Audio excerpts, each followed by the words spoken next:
इंदौर से नाड़ी वैद्य पुष्पा श्रीवास्तव आपका स्वागत करती हूँ।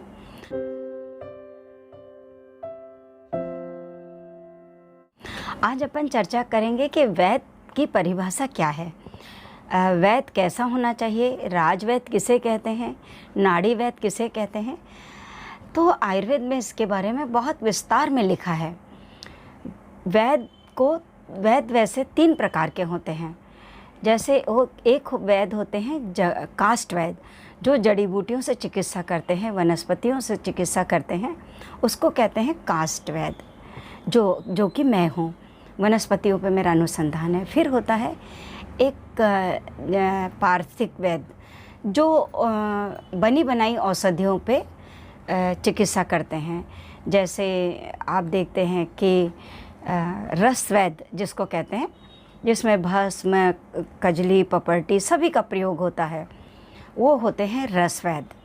और तीसरे नंबर पे आते हैं यूनानी वैद्य, जिसको हम हकीम कहते हैं। वो थोड़ा सा जानवरों की चीज़ों से चिकित्सा करते हैं। जैसे आप देखते हैं कि कई चीज़ होती है जानवरों से प्रयोग में लेते हैं, लेकिन मैं उसके खिलाफ़ हूँ कि हिंसात्मक चिकित्सा कभी नहीं करना चाहिए। हालांकि शास्त्रों में लिखा है, बट मैं उसके पक्ष में नहीं हूँ। वैद्य तो हो गए 3 प्रकार के। एक होता है जो मैंने बताई कि मैं हूँ, हमारी चिकित्सा में जो वनस्पतियों से चिकित्सा की जाती है, वो चिकित्सा थोड़ी लंबी चलती है लेकिन स्थायी होती है। और भस्मों की चिकित्सा मैंने इसके पहले भी एक वीडियो बनाई थी जिसमें भस्मों की चर्चा की थी मैंने। तो भस्म अगर थोड़ी भी कच्ची रह जाए या बनाने में उसका मापदंड खरा ना उतरे, मेटेलिक चीज़ें होती है, तो उससे शरीर पर बहुत नुकसान होता है।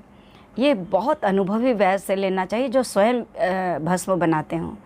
और जंगम यूनानी वैद्य जो होते हैं वो तो खैर। फिर उसके बाद वैद्यों को क्या होना चाहिए कि वैद्यों को तीनों चीज़ों का ज्ञान होना चाहिए। जैसे कैसा, दैहिक, दैविक और भौतिक।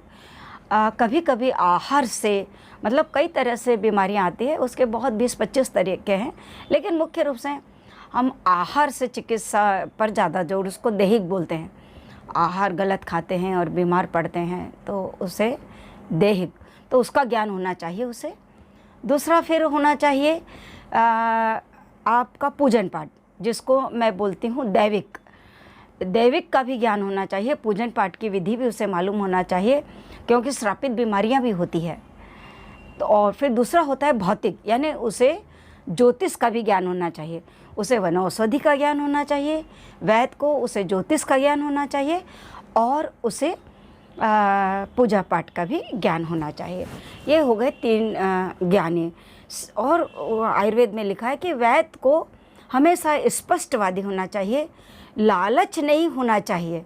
सबसे ज़्यादा हमारी जो मुख्य शर्त है कि वैद्यों को लालची नहीं होना चाहिए। अगर उसके मन में लालच है, वो कोई भी गलत काम कर सकता है।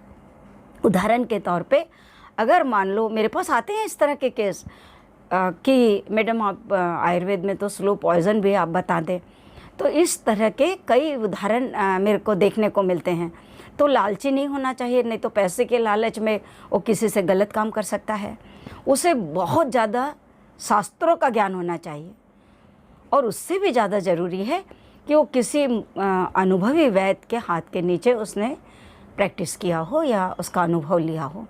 इस तरह से स्वच्छ होना चाहिए, शुभ अशुभ का ज्ञान होना चाहिए। ऐसे वैद्य की कई मापदंड लिखे हैं। पर मैं देखती हूँ कि आजकल सब वैद्यों के आगे नाड़ी वैद्य लिखा है, सब वैद्यों के आगे राजवैद्य लिखा होता है, और आम पब्लिक ये सब शब्दों को नहीं जानती है कि राजवैद्य क्या है। मैं प्रेसिडेंट हूँ पूरे मध्य प्रदेश के वैद्यों की, तो मैंने 2-3 वैद्यों से पूछी कि आपने राजवैद्य क्यों लिखा है, तो बोले हाँ ऐसे ही लिख दिए। जो राजा की चिकित्सा करता था उसे ही हक था राजवैद्य लिखने का। अब राजा महाराजा नहीं रहे, तो जो भी वैद्य राजवैद्य अपने आगे लिखता है, वो मेरे हिसाब से तो खैर ख़ानदानी अगर चला आ रहा हो तो बात अलग है, मैं अपवाद में नहीं पढ़ना चाहती हूँ, लेकिन गलत है। नाड़ी परीक्षण, अधिकतर लोग बोलते हैं कि हम नाड़ी वैद्य हैं। नाड़ी परीक्षण बहुत कठिन है। मैंने हर वीडियो में बताई कि नाड़ी परीक्षण वो व्यक्ति होता है नाड़ी वैद्य कि जो चेहरा देख के ही मैं हर वीडियो में बताऊंगी कि आयुर्वेद में रोगों को पहचानने की क्या क्या मापदंड लिखेंगे, रोग कैसे पहचाने। हम बालों से पहचान सकते हैं, जीभ से पहचान सकते हैं, शरीर की बनावट से पहचान सकते हैं, जाति से भी बीमारियां होती है। तो वैद्य को नाड़ी का परीक्षण होना चाहिए, नाड़ी देखते से ही बता देना चाहिए। हालांकि पहले के वैद्य इतने माहिर होते थे कि आप कितनी चीज़ों का बस केवल एक पर्दे में धागा बांधकर आप नाड़ी देख लेते थे। तो इतने तो खैर माहिर वैद्य अब नहीं रहे हैं। तो इस तरह से वैद्यों की परिभाषा होनी चाहिए, वैद्यों को हर चीज़ का ज्ञान होना चाहिए। आप अपने विवेक से वैद्यों को चुनिए, थोड़े से आप उससे कुछ प्रश्न करिए कि आप क्या क्या करते हैं, कितना अनुभव है। अच्छा, वैद्यों को एक ज़रूरी है कि उसने कई बार चिकित्सा किया हो। आज एक नई चीज़ मैं देख रही हूँ, मैं आपको हाथ जोड़ के बोलती हूँ, यूट्यूब पे कई लोग जिनको आयुर्वेद का बिल्कुल ज्ञान नहीं है और वो ऐसे ऐसे चीज़ें दे रहे हैं यूट्यूब पे और लाखों फॉलोवर हैं। एक महिला को जानती हूँ, अभी मैंने उसका लेटेस्ट वीडियो देखी, 3 घंटे में घुटनों का दर्द ठीक कर दे, 2 दिन में बाल उगा दीजिए, फलाना ढिकाना, 1 दिन में किडनी ठीक करना है।